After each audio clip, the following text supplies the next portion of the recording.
A continuación, ortopedia y traumatología.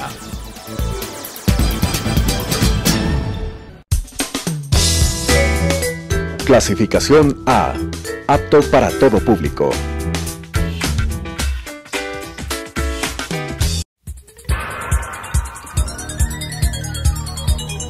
Las opiniones vertidas en este espacio por la producción y dirección del programa son de exclusiva responsabilidad de sus autores y de quienes intervienen en ellos.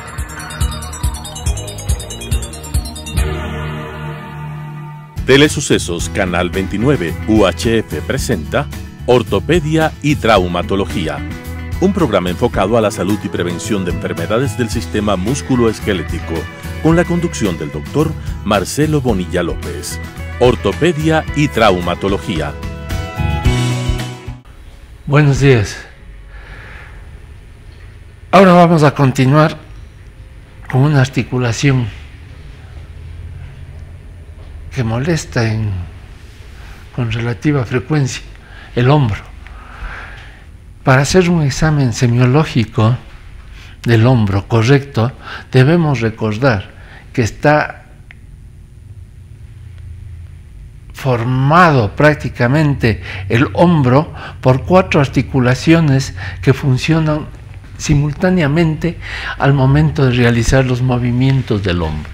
El momento que uno realiza cualquier movimiento, la rotación, la abducción, la flexión o la extensión del hombro, la flexión del hombro, la abducción, la aducción del hombro, las rotaciones interna y externa, externa y interna, y la circunducción del hombro. Todos estos movimientos están funcionando, haciendo funcionar al unísono 4 articulaciones, que son la glenohumeral, la bola, la cabeza del húmero con la cavidad del glenoide, la esternoclavicular, acá al extremo de la clavícula,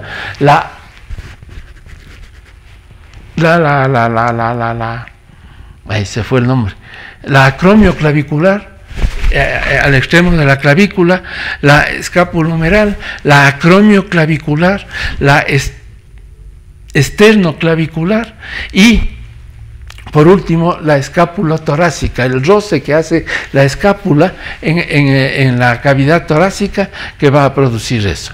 A más de esto tenemos dos manguitos, el manguito del aductor que está por fuera, por encima y por fuera del hombro, y que está conformado por el músculo deltoides. Está cubriendo completamente al manguito rotador que está por debajo de este, y que manguito rotador que está conformado por el supraespinoso, por el infraespinoso, por el redondo menor y por el subescapular. Vemos cómo los movimientos del hombro, que tiene el hombro, tenemos la abducción y la aducción, la flexión y la extensión y la flexión, la rotación externa y la rotación interna, y la circunducción del hombro, decíamos que son los movimientos de todo del hombro. Vemos como la función del hombro es completa, puede verificarse el test de Bunnell. El test de Bunnell, que no es más que otra cosa que el poner completamente elevados los hombros, ¿no? Y vamos a ver que el sujeto puede cubrirse los oídos con la cara interna de los brazos. Así vamos a ver si hay una disminución. Vemos también cómo el individuo, el test de Vado, va a poner la mano, va a poder colocar la mano, el dorso de la mano, sobre la espalda, bien sea al centro de la espalda o llega a sobrepasar hasta el otro, a toparse prácticamente el otro hombro, hasta el otro lado. El examen de la movilidad pasiva para explorar una movilidad pasiva del hombro, vamos a necesitar mantenerle la escápula, sostener la escápula con una mano para ver el movimiento, el desplazamiento de la escápula sobre el tórax. Vemos asimismo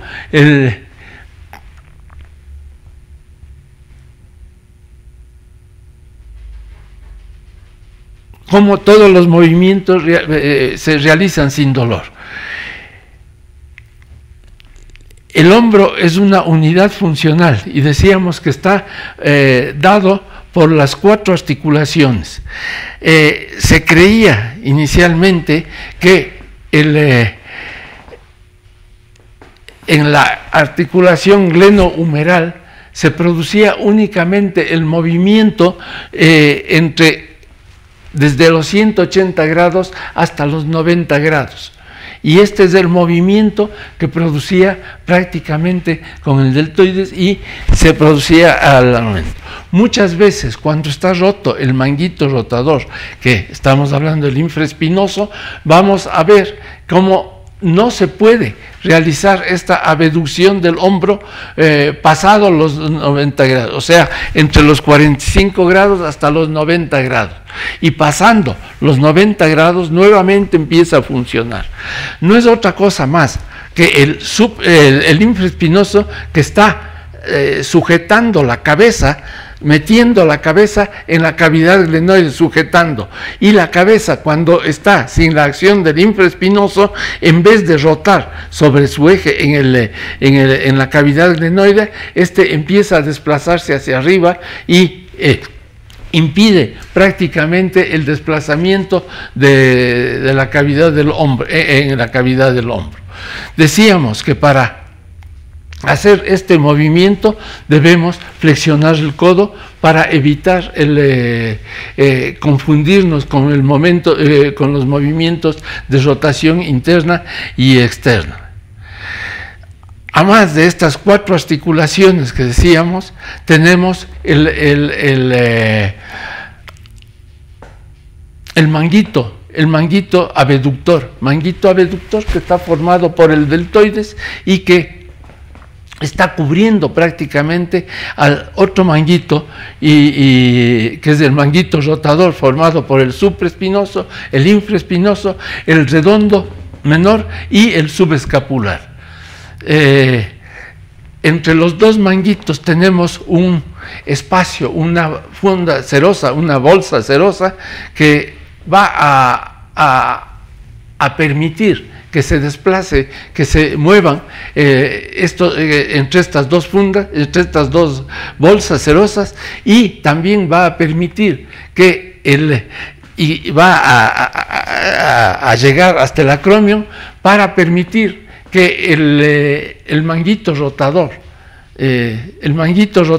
se desplace libremente por debajo del acromion. Vemos las 4 articulaciones: la glenohumeral, la esternoclavicular, la tóraco-clavicular y la articulación formada entre la escápula y el tórax, escápula torácica. Las 4 articulaciones. La siguiente, por favor. Vemos las estructuras musculares, como tenemos arriba el deltoides, que está formando el manguito, el manguito deltoideo, y por debajo tenemos los otros 4 músculos, el manguito rotador, que va a llegar prácticamente hasta el acromion, para permitir el movimiento de estos. El manguito rotador hacia el acromion, por debajo del acromion, va a estar formado por el supraespinoso, el infraespinoso y el redondo menor, que van a conformarse prácticamente, a unirse, y van a formar una sola estructura que va a estar por encima de la cápsula y que va a ser completamente difícil en un paciente ya mayor que se pueda separar una estructura de la otra. La cápsula está formada, está prácticamente pegada al manguito rotador que está dado por el supraespinoso. Así que cuando se rompe prácticamente el manguito rotador, vamos a ver que también encontramos rota en un acto quirúrgico, vamos a encontrar también que está roto la cápsula articular. Vamos a ver, apenas abrimos el deltoides, vamos a ver cómo vamos a poder llegar a ver el cartílago articular de la cabeza humeral. Vemos cómo debemos prácticamente separar las otras patologías. No solamente es el manguito rotador el que va a producir el dolor en el hombro, hay muchas otras patologías y tenemos entre estas las tendinitis, una tendinitis de la porción larga del bíceps, que vamos a encontrar el dolor entre las dos tuberosidades y debajo del acromion también, porque es un tendón, es el único tendón que es intraarticular, no el único en el hombro, es el único tendón intraarticular que pasa a ese nivel, entonces va a producir dolor por debajo del acromion, dolor debajo del acromion que nos va a dar un diagnóstico prácticamente en muchas ocasiones dando esto. También tenemos, decíamos, el movimiento que con una ruptura del manguito rotador nos va a permitir los primeros 45 grados de movimiento de abducción, mientras que hasta los 90 grados se va a perder prácticamente el movimiento que está dado también por el deltoides, porque no le impacta el supraespinoso, no le impacta a la cabeza contra la cavidad glenoide. Otra de las patologías, tenemos también la siguiente, por favor. También tenemos el movimiento, decíamos del test, que levantando los brazos y uniéndolo de arriba, vamos a poder tapar los oídos con la cara interna del brazo. Sígale, por favor. Y vemos que para los movimientos pasivos de la abducción, vamos a sujetar con una mano la escápula mientras realizamos los movimientos de abducción para ver el movimiento de la escápula torácica. Y también para los movimientos pasivos de rotación vamos a sujetar el codo, vamos a flexionar el codo a 90 grados. La siguiente, por favor. El síndrome del manguito rotador, que decíamos que el momento de tratar de levantar, vamos a elevar el hombro en vez de rotar el hombro hacia arriba. Y vemos cómo recién pasados los 90 grados, de ahí que muchas veces para tener un diagnóstico definitivo tenemos que pedirle al paciente que levante el brazo, que mantenga el brazo elevado a los 90 grados, y muchas veces vemos que si al no poder estamos verificando que hay una lesión a nivel del manguito rotador, a nivel del supraespinoso, y vamos a tener que hacer un tratamiento quirúrgico prácticamente. O también vemos descartar y podemos hacer otros tratamientos como una infiltración a nivel del tendón del bíceps, que muchas veces se encuentra incluso con calcificaciones a nivel de esto. Entre las dos tuberosidades vamos a ver una calcificación muchas veces radiográficamente que nos indica que hay un daño a nivel de roce a nivel del tendón del bíceps. Decíamos que otra de las patologías, la siguiente por favor, es tenemos las luxaciones del hombro, que pueden estar dado, que tal vez es la luxación más frecuente en el cuerpo del hombre, ¿no? Vamos a ver, tenemos como diagnóstico una charretera. Vemos cómo cuando la cabeza del húmero sale por lo general con más frecuencia hacia la parte anterior, ¿no? Vamos a ver aquí cómo el acromion llega a sobresalir llega a sobresalir el acromio a nivel y vamos a producir, poder hundir prácticamente la parte superior del húmero, la parte muscular, se va a pegar hacia la cavidad glenoide. Vemos los diferentes tipos de luxación anterior, en la cual está en el cuello, a nivel, después está a nivel de subclavicular, y también tenemos una luxación en la cual no va a venir hacia adelante, en la cual vamos a ver también la charretera aquí metido, porque se ha salido la cavidad de la cabeza, se va a poder unir toda la musculatura, y vamos a ver también una luxación posterior hacia la parte posterior del hombro, y también con las mismas características. Esto nos va a mantener el brazo prácticamente un poquito separado, sin poderle unir y cada intento de movimiento que le producimos al paciente, vamos a producir un dolor muy intenso. Debemos realizar prácticamente colocar una anestesia local, una anestesia general con el B, y hacer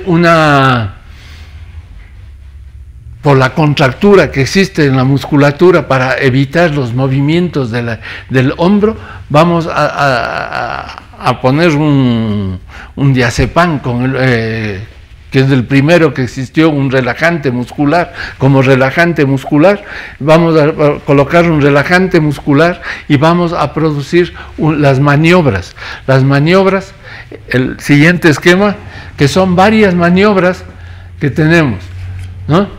Como la de Motes, la de Hipócrates, la de Kocher, y maniobras que deben realizarse suavemente con relajantes musculares, y posteriormente vamos a inmovilizar el miembro, bien sea con un vendaje elástico o de tensoplast, o incluso de yeso, en muchas ocasiones se llega a colocar, y vamos a mantener durante 30 días, 21 días, entre 21 y 30 días, con el objeto de conseguir que se cierre el orificio por donde salió a nivel de la cápsula articular la cabeza del húmero.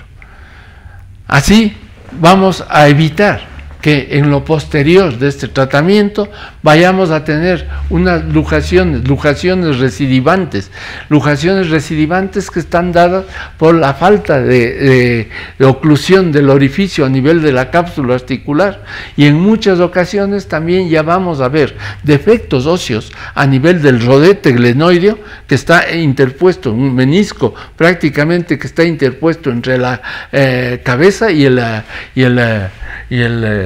cavidad glenoidea, y va a verse una ruptura de este rodete glenoideo, e incluso vamos a poder ver radiográficamente ciertas hendiduras en la cabeza humeral que nos está indicando ya un daño óseo a este nivel. Es la luxación recidivante del hombro, en la cual vamos a vernos obligados, ya cuando se producen 2, 3 luxaciones seguidas y con movimientos insignificantes, muchas veces realizando una natación, estando nadando o lanzando un objeto suavemente, vamos a ver cómo se sale esto, y vamos a vernos obligados a abrir quirúrgicamente, a hacer una reducción, y vamos a reforzar esta cápsula articular con la misma cápsula, costándole en paletó, y también con la musculatura que vamos a colocar encima de esta articulación. También decíamos que podemos encontrar otra luxación, que es la erecta, en la cual se va a ir la cabeza hacia abajo, va a deslizarse por el borde de la escápula y del tórax, va a deslizarse hacia abajo, y vamos a ver que el paciente no puede moverle, no puede quitar esta posición de mantenerle erecta hacia arriba el brazo. También, el mismo tratamiento, vamos a realizar una reducción cruenta,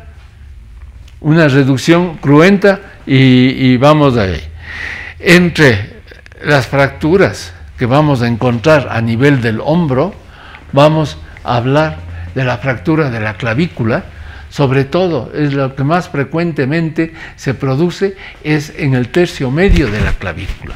Clavícula que va a estar desplazada y vamos a tener también un signo de charretera, igual que en la luxación acromioclavicular, que la clavícula entera sube. Aquí el extremo interno de la clavícula asciende y sube y va a tener una protuberancia prácticamente a nivel de la piel, y vamos a ver cómo esto se desplace hacia abajo. Una vez realizada una reducción que vamos a lograr con la hiperextensión de los hombros hacia atrás y hacia afuera, vamos a inmovilizar con un vendaje de yeso, un 8 de yeso, que vamos a mantenerle en esta posición prácticamente al hombro, con el objeto de que se mantenga hasta que se forme un callo óseo. La fractura, luxación vemos en el primer esquema, ¿no? Y en el segundo esquema vemos también una inmovilización con un yeso por debajo de la fractura. La fractura se ha producido por debajo de la cabeza, una fractura subcapital, en la cual vamos a colocar un yeso como peso, que realice un peso hacia abajo para que se realice la reducción de la fractura. Una vez que se ha logrado la reducción de la fractura, podemos realizar una inmovilización con un velpó, un vendaje. También tenemos que tener en cuenta que pueden ser una lesión combinada, una fractura a este nivel de subcapital, y vamos a tener también una fractura de las prominencias aquí del húmero, el troquíter y el troquín, se pueden llegar a fracturar o a desprender por tiramiento. Se va a producir una fractura por arrancamiento, en la cual al momento de realizar la inmovilización, pegando el brazo hacia el tórax, vamos a lograr una reducción y vamos a lograr la reducción y vamos a mantener eso. Muchas veces, cuando no se logra la reducción a este nivel, vamos a tener que realizar una osteosíntesis, bien sea utilizando clavos. Bueno, por hoy terminamos ahí. Posteriormente veremos otras lesiones, sobre todo en la parte más baja del húmero. Bueno, con eso terminamos y le esperamos la próxima semana.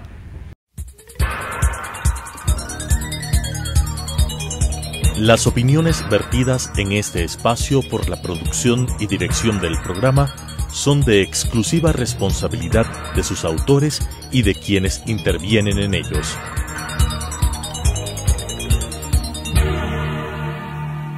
Telesucesos Canal 29 UHF presentó Ortopedia y Traumatología, un programa enfocado a la salud y prevención de enfermedades del sistema músculo-esquelético, con la conducción del doctor Marcelo Bonilla López. Ortopedia y Traumatología.